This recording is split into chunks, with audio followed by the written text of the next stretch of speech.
Alright, and good morning guys. Welcome to MSG Retired YouTube.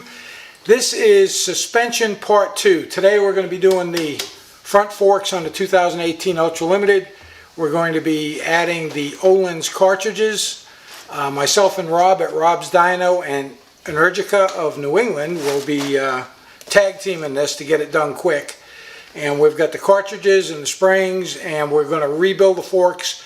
Anytime you take your forks apart, replace the bushings, replace the seals, replace the washers, replace everything. It's just a little bit of insurance that you're not going to end up with a fork seal leak or something like that when you're all done. So anyway, I'm not going to film the teardown. I will film the disassembly of the forks, the installation of the cartridges, how you set your preload, and so on and so forth when we reassemble the forks, and then we'll throw them back in and we'll be good to go for this season. So keep watching. Okay, so we got the forks out, and you're probably wondering why we have to take the front of the fairing off. There's one wire that goes to the front fender that's powered by a connector up in here, so you have to take the front fairing off. You have to take your ignition out and the little dash that covers that out to get to the pinch bolts on the triple clamp, and the forks are out. So we're going to talk about what you need to do with your forks. Make sure you clean the tubes up really well because they're going to have a little bit of rust on them. Here's one of them. I've already kind of wiped it down some, but you can see that there's rust up in here where this part of the bike never gets washed because it's hidden by all these covers. And here's the one I haven't wiped down yet. And you could probably see right here where it's locked into the triple clamps that there's some rust around there. So you want to make sure you get this nice and clean and make sure there's no rust left on it for when you put it back in. And next we're going to be covering disassembly of the forks.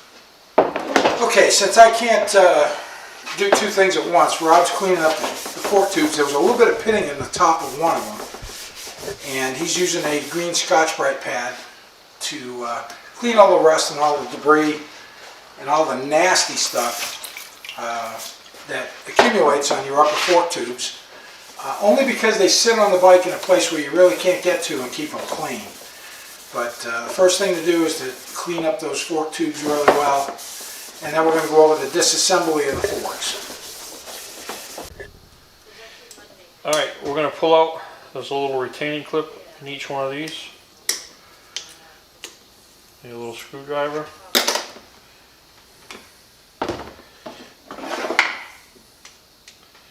Pull that out. Alright, so what I'm going to do is I'm going to leave it under pressure, and I'm going to remove the lower screws and drain all the oil out and go from there. Where is it? Look at that. There is a guard.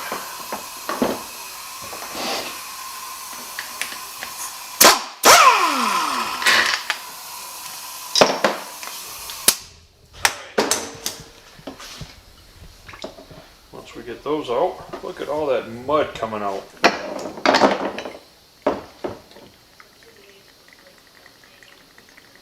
Now this bike's only got 20,000 miles on it, and that's how nasty the fork oil is. As you can see, I'll try and zoom in and give you a little bit better look at it. It is nasty looking.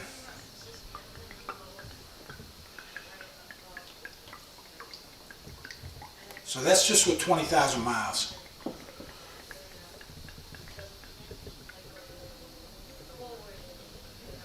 And also just be advised that these forks are, the technology that goes into these forks is old technology. They're just open forks. They use a tube in there for valving, and just when people on the forums talk about upgrading their suspension, they talk about putting rear shocks on, and then they neglect the front end. And I'll tell you what, the front end is paramount to your suspension.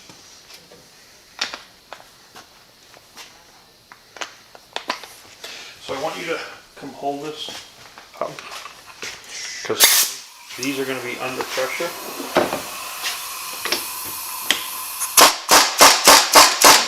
Doing.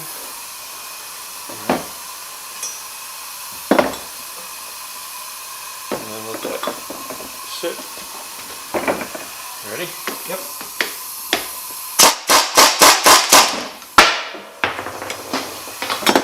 All right.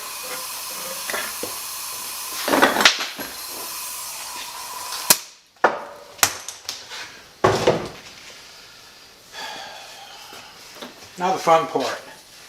Okay, now hold on. We're going to pull the Springs out. So this is what I was talking about in regards to the valving.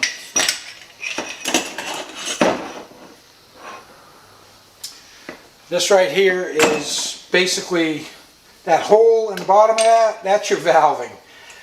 It's pretty primitive. It's been around for a real long time.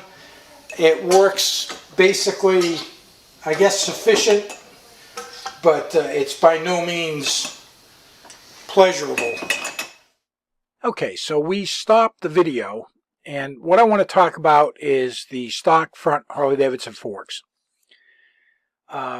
This design has been around for a long time, and it works sufficiently. You're not going to get the best ride from it, and the way technology's changed, there's much better options out there. I highly recommend putting a cartridge insert in your front forks if you want the adjustability and a nice smooth ride and one that handles really well. Now I'm going to explain a little bit, and I held up the actual shock piston for you, also called a dampening rod,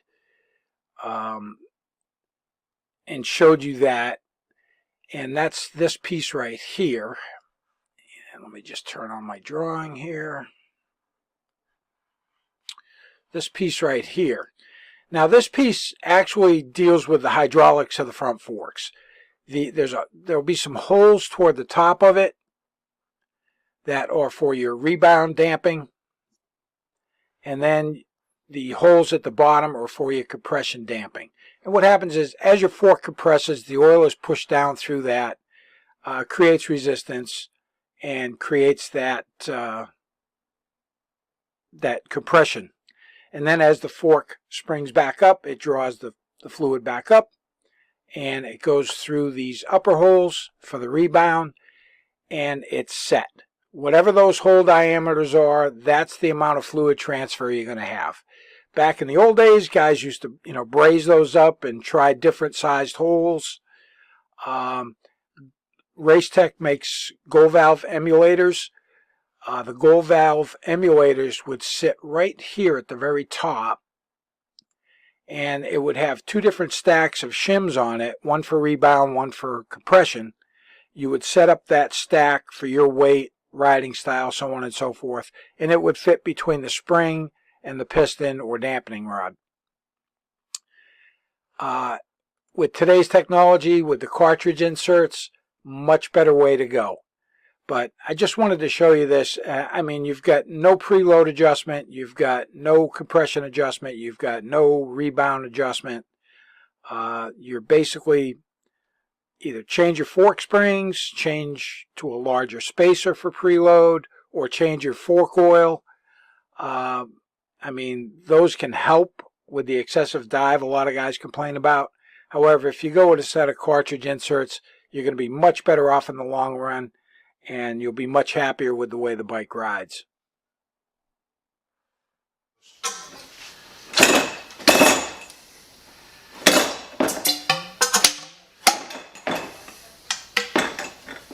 Come on. Oh, yeah. All right. Now we got to clean everything.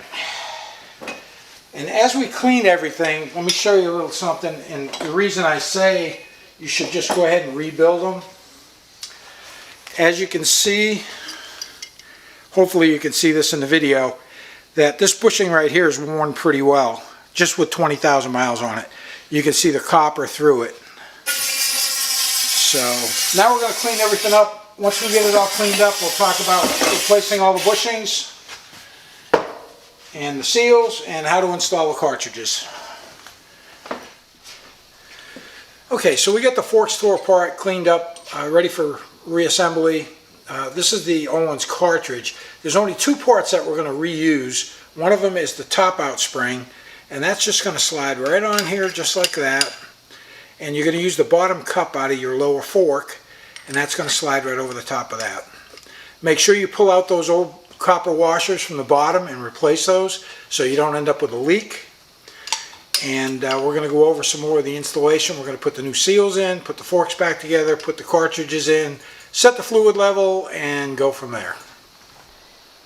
Alright, so after we get everything all clean and nice, we're going to put all nice new bushings in. Take the first one, and you're going to slide it on. We're going to take the next one, slide it over the fork. We're going to take our bushing.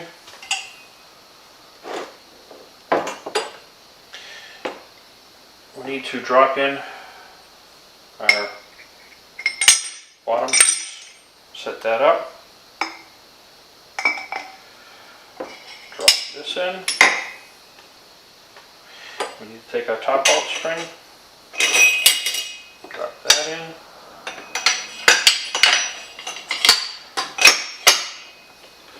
drop this whole piece in. We're then going to take our nut with new lock washer and some lock plate.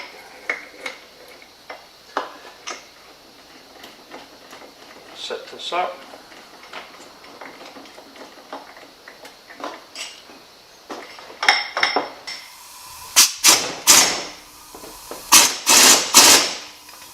Alright, just going to give that a little love.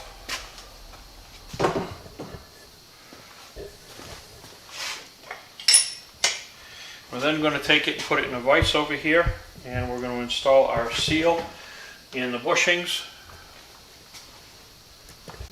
We're going to take our seal installer and bushing sealer. I'm going to set that in.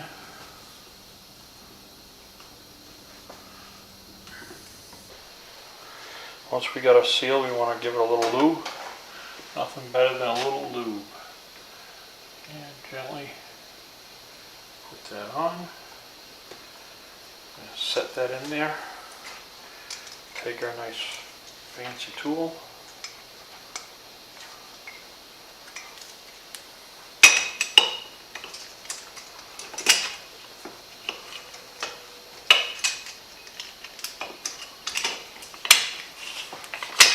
And carry that down. Alright, that's all the way down. We want to then take our ring,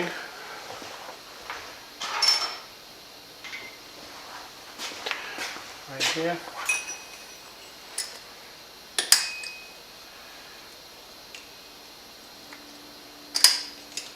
there we go. Then we want to add some oil down here. And of course we're going to use Ohlins oil, as that is a lot different than all the other oils out there. We want it to, you'll hear it bubbling away.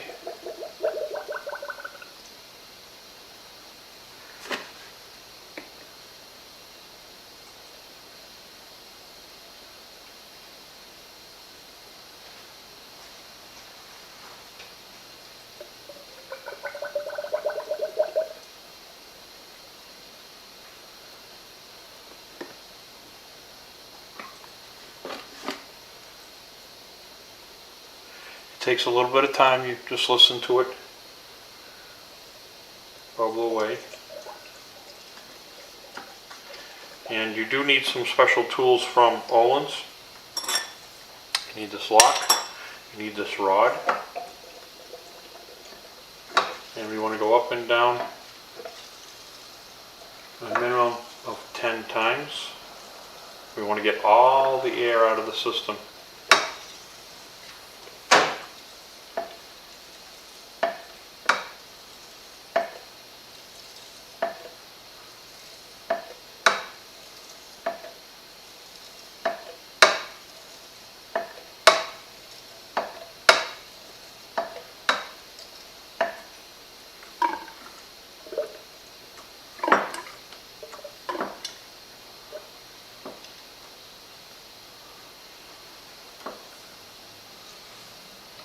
and you'll hear it and you'll feel it get hard. As you go up and down.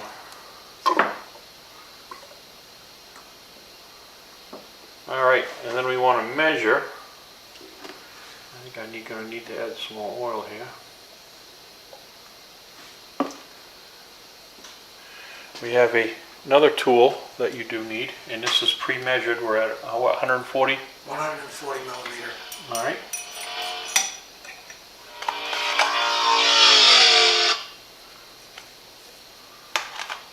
And we want to remove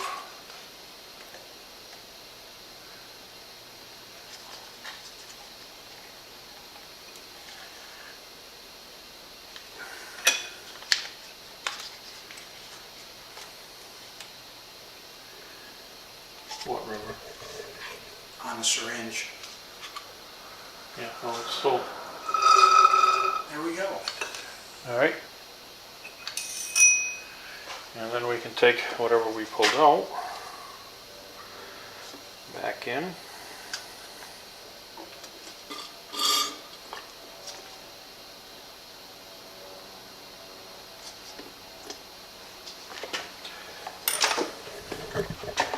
Put the cover back on so it doesn't fall out. Alright, so then we're going to need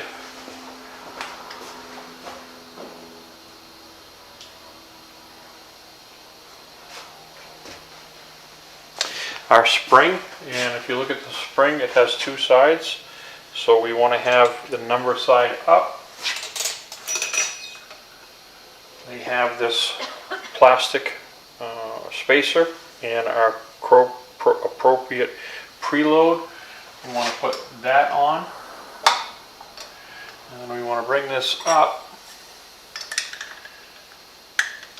take our tool here,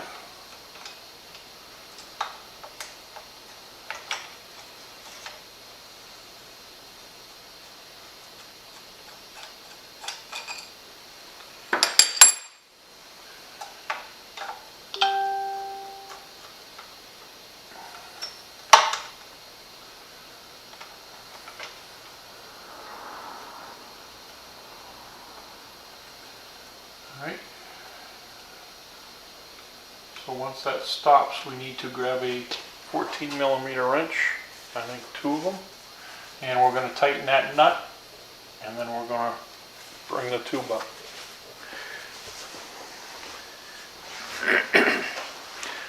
So what Rob was talking about, the kit actually comes with different preload tubes. Came with 2. One's 12 millimeter, one's 20 millimeter. The 12 millimeter one is on this plastic spacer, and that's for bikes with fairings with this spring, with this specific spring part number. And then this tool basically holds everything, and then you can tighten up and tighten the cap down, the adjustable cap. Your preload adjustment is on the top of the fork as well as compression. This is the left fork tube, which will be compression. What you do is you've got to compress this spring and pull up on the fork tube all at the same time, and you want to pre-lube your O-ring right here so you don't cut it. So here we go.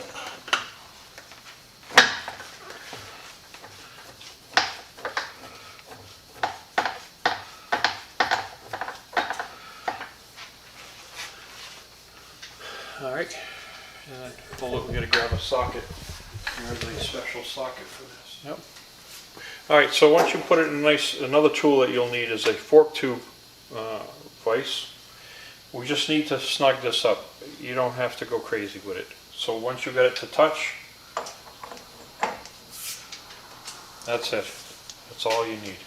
The next thing we need to do is set our preloads. So we need to go to our reference of the manual, and we're going to set our preload. So the preload for this setup is between 10 and 15. I always go right in the middle, so we'll set it for 13 turns of preload. Alright. There's 1, 2, 3, 4, 5, 6, 7, 8, 9, 10, 11, 12, No, 12 and a half. All right. Now we're going to do the next fork. Well, we're going to do the compression, might as well do the compression adjustment while you've got it in the vise. Okay. And for the compression, it's recommended to start at 12 clicks. Okay, so I need to get an Allen wrench for this, and we'll set it for 12 clicks. All right.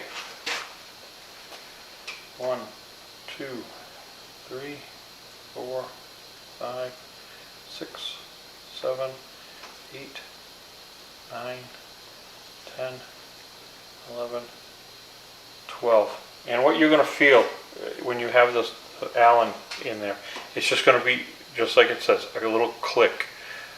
You can hear it, but there's no way, I don't think the camera could hear it, and you can feel it. So now this fork is now set.